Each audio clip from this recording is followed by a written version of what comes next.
ଉଦୀୟମାନର ଦିବ୍ୟ ଆଲୋକ ଉଦିତ ହୋଇଛି ଧାନମଣ୍ଡଳ ଧରା ଧାମେ। ସେ ଦିବ୍ୟ ଆଲୋକେ ଆଲୋକିତ ହୋଇ କରିଯିବା ନିଷ୍ଠାରେ କାମ ଆମେ। ବାଧା ବିଘ୍ନ ସେ ଖାତର ନ କରି ବଢ଼ାଇ ଦେଇଛି ହାତ। କେତେବେଳେ ବାତ୍ୟା ବନ୍ୟା ଆଉ ପୁଣି କେତେବେଳେ ମହାମାରୀ।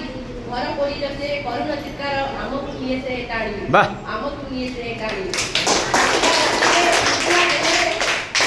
ଅବସ୍ଥାରେ ସାଥୀ ଆମେ ହେବୁ ସେ ବୃଦ୍ଧ ଲୋକର କମ୍ବଳ ଦେଇ ସେ ଘରେ। ଜଳ ଛତ୍ରଠାରୁ ଆରମ୍ଭ କରି ସେ ସମାଜ କଲ୍ୟାଣ ପାଇଁ ହାଜର ହୁଅନ୍ତି ଉଦୀୟମାନର ସଭ୍ୟମାନେ ଯାଇ।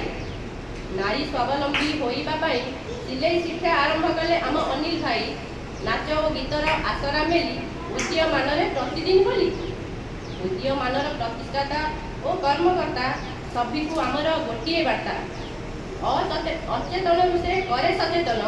ସିଏ ଆମ ଉଦୀୟମାନ ସ୍ୱେଚ୍ଛାସେବୀ ସଂଗଠନ।